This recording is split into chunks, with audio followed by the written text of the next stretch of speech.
Çifti që u takua në Strejmore për të pastrehet drejton biznes me vlerë $1.8 milion së bashku 8 vjet më vonë.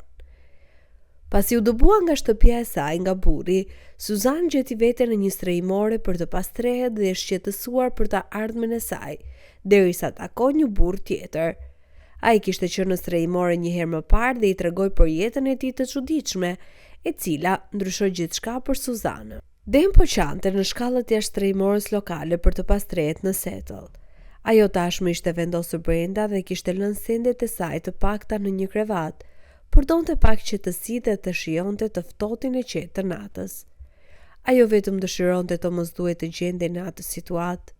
Burri i saj Darius e kishte dëbuar pa ceremoni nga shtëpia e tyre, të cilën e kishin ndarë për 5 vitet e fundit. Ai tha se nuk e donte më dhe nuk donte të kishte asgjë të bënte me të.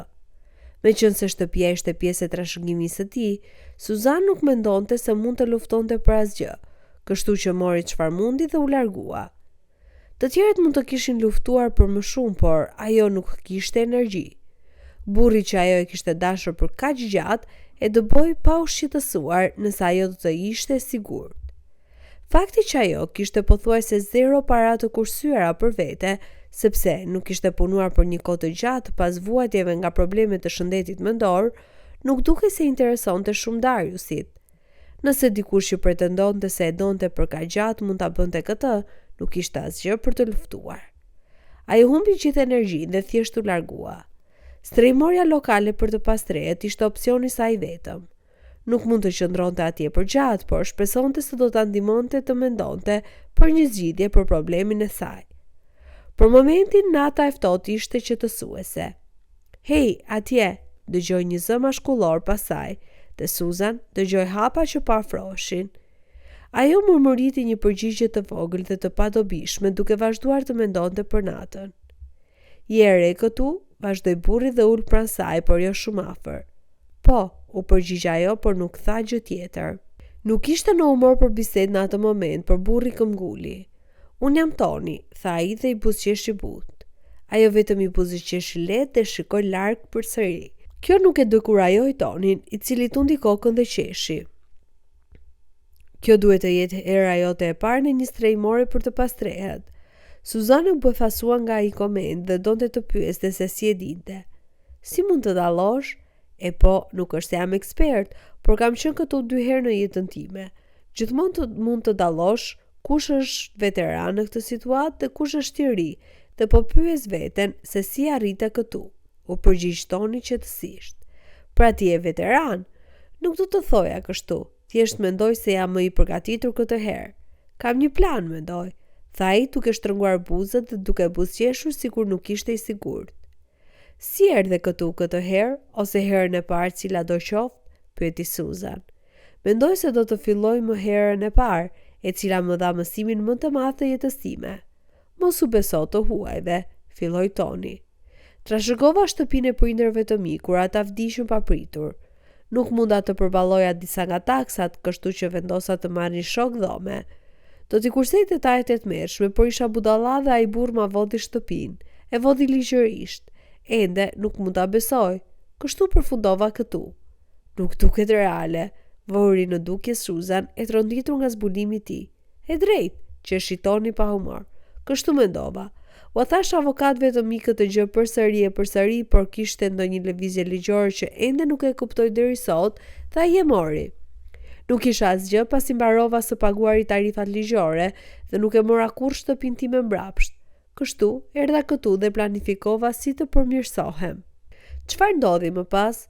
Susan nuk e dinte nëse ishte vërtet e interesuar për historinë apo nëse ishte një shpërqendrim i mirëpritur nga situata e saj aktuale. Sidoqoftë, ishte më mirë se sa të rrinte vetëm me mendimet e saj depresive. "E po, plani im atëherë ishte më i miri në teori, por në ekzekutim ishte krejtësisht i gabuar dhe i turpshëm nga ana ime. Kjo çoi në mësimin e dytë më të madh të jetës sime. Nuk mund të jetosh nga fatkeqësia e dikujt tjetër," vazhdoi Toni. "Si e mësove këtë?" pyeti Susan me njëra anë të gojës së saj duke u ngritur. Toni ishte qesharak, edhe pse ajo nuk ishte sigurt nëse ai synonte të ishte. Kur isha këtu herën e parë, e dija që duhet të merrja para shpejt dhe nuk kisha ide se si ta bëja këtë. Humba punën time në zyrë pasi mungova më shumë ditë gjatë betejës time ligjore për shtëpinë dhe pa një adresë nuk mund të gjeja shumë punë. Por kishte një kafene lokale që më ofroi një mundësi, shpjegoi Toni. Pa shumë zonja elegante që vinin dhe mendova se ndoshta mund të joshja njërën dhe të rregulloja jetën time. Pa dashje, Suzan shpërtheu në të qeshura, po shpejt vuri duart në gojë, duke u friksuar se e kishte tërpruar Tonin. Më fal, mendove se do të funksiononte? Hej, funksionoi për një kohë të paktën, qeshi Toni duke tundur kokën. Takova këtë gruan. Betohem se ishte më e pasur se zonti. Vinte nga para të vjetra nafte dhe për ndonjë arsye i pëlqeva unë. Mirë, çfarë ndodhi pastaj? Ajo ishte martuar, u përgjigj Toni. Oh, pra ti u tërhoqe? Jo, qeshja ime përpuzje. Kur nuk do ta bëja. Mendova se burri i saj ishte gjithashtu i pasur dhe nëse gruaja e tij po rrinte, ai ndoshta po bënte diçka të gabuar. Nuk më interesonte ai apo martesa e tyre. Aventura vazhdoi për një kohë. Ajo më dha para, më gjeti një punë të re, më mori me qira një apartament. Isha i trishtuar. Mendova se ajo do të divorconte burrin e saj dhe do të martoj me mua. Papritmas, humbja e shtëpisë sime nuk ishte një çështje kaq e madhe, derisa burri i saj e zbuloi. E drejt, hamensoi Suzan. Jo saktësisht, por burri i saj erdhi tek unë një ditë dhe luti e qau paraderës apartamentit tim. Pra, ati që ajo kishte marrë me qira për mua. Ai më lyti të ndaloj aventurën sepse ata kishin fëmijë. Me sa duket, ai e dinte gjatë gjithë kohës, por mendonte se gruaja e tij do ta kapërcente shpejt. Kur ajo nuk e bëri, vendosi të më lutej. Ata kishin fëmijë. U ndjeva keq, por isha egoist. Vazhdoi Toni tani më i zymt. Wow, përshpëriti Suzan e turpëruar. Çfarë ndodhi pastaj? Ende nuk më interesonte. Vazhdova lidhjen time me të, por burri i saj shkoi te prindërit e saj dhe u tregoi gjithçka. Atyre nuk u pëlqeu kjo dhe kërcënuan ta mohonin nëse ajo vazhdonte aventurën dhe ajo më la. Pastaj u pushova nga puna sepse kompania i përkiste gjithashtu familjes së saj dhe humba apartamentin. Kjo ndodhi 2 javë më parë, kaq kohë kam që jam këtu. Përfundoi Toni duke tundur kokën dhe duke pshërëtir. Zot. Po, cili është plani yt tani? Plani im tani është thjesht të jemi ndershëm, të fitoj një jetesë të ndershme dhe të përpiqem të qëndroj në këmbë. Pa rrugë të shkurtra, pa mashtrime, pa lojra. Kaq, zbuloi Toni. Po ti, pse je këtu? Disa minuta më parë, Suzan nuk do të kishte dashur të ndante historinë e saj, por tani Toni ishte më shumë se një i huaj. Ai ndiej si shpirt i ngjashëm, kështu që ajo i tregoi gjithçka. Ata biseduan për orë të tëra derisa erdhi koha për të hyrë brenda sepse strimorja kishte orar mbylljeje. Të nesërmen, Toni shkoi në punën e tij në një kantier ndërtimi. Ai po përpiqej të kursente mjaftueshëm para për një dhomë, por atë natë tregoi Suzanës për një mundësi në një restorant lokal. Ata po kërkonin ndihmë në kuzhinë dhe ajo nuk mund të kishte qenë më mirënjohëse. Suzan e donte gatimin, nuk ishte më e mira në të, por ishte etur të mësonte dhe të punonte fort. Përveç kësaj, gatimi që të sonte mendjen dhe nuk do të ishte aq stresuese sa puna e saj vite më parë. Ajo kishte të drejtë dhe puna ishte perfekte. Disa javë më vonë, Toni tha se kishte gjetur një dhomë dhe i bëri një pyetje të çuditshme. Dëshiron të vish me mua? Ata lejojnë çifte. Çifte? E di që nuk jemi çift, por pyeta për çdo rast. Është në një vend të sigurt dhe dhoma është mjaft e madhe për një krevat dhe një divan. Unë do të flen në divan, kështu mund të kursejmë disa para së bashku dhe të ecim përpara. Si mendon? Vazhdoi ai dhe fytyra e tij ishte aq e sinqertë dhe ndershme sa Suzan pranoi. Ata u zhvendosën së bashku disa ditë më vonë. Toni e mbajti premtimin dhe flinte vetëm në divan. Ai ishte një zotëri vërtet. Lante enët e mbetura që Suzan mund të merrte në shtëpi natën dhe flisnin për ditën e tyre dhe u bën miq të ngushtë menjëherë. Shpejt ata kursyen mjaftueshëm për të marrë me qira një apartament me një dhomë gjumi. Toni bleu një krevat dhe flinte në dhomën e vogël të ndenjes, ndërsa Suzan mori dhomën. Ajo ndjej keq për këtë, por ai e siguroi se ishte një rregullim i shkëlqyer dhe jetët e tyre ishin të këndshme. Megjithatë, gjithçka ndryshoi një natë kur ata hëngën një vakt të shpejt në mikroval. Do të doja që këto gjërat e ishin më të mira. Ndiem si kur dikush mund të bënte vakte me shije të mirë që duhet vetëm të hidheshin në mikrovalë ose furrë për disa minuta si ky. Por këto kompani bëjnë gjërat më të shpejta pa menduar. U ankuatoni për vaktin e tij. Kam lexuar për përgatitjen e vakteve dhe si mund të kursej para. Mendoj se mund të provoja të bëja diçka të tillë, si një lazanjë që mund ta ngrim dhe ta fusim në furrë për disa minuta kur të kthehemi nga puna. Më duhet vetëm të blej përbërës me shumicë dhe mund të bëj një sasi të madhe, sugjeroi Suzan derisa hante. Është ide e mirë, tha Tonin me mendim. Le ta bëjmë. Suzan buzëqeshi. Ata e bën. Ajo ngriu rreth 20 lazanja dhe i shijuan për muajin tjetër ose më shumë, kur ishin shumë të lodhur për ushqim të freskët. Më vonë Suzan provoi të bënte të njëjtën gjë me vakte të tjera, të cilat gjithashtu dolën shumë mirë.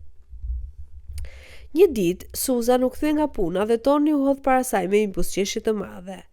Sapo shita 5 nga lazanjat e tua. Të gjithë shinjëtanë kanë qenë duke pyetur për erën e mrekullueshme që vjen nga apartamenti dhe unë u shita disa. Sapo më dërguan mesazh duke më kërkuar më shumë, zbuloi ai. Sytë e Suzan u zgjeruan nga tronditja. Vërtet?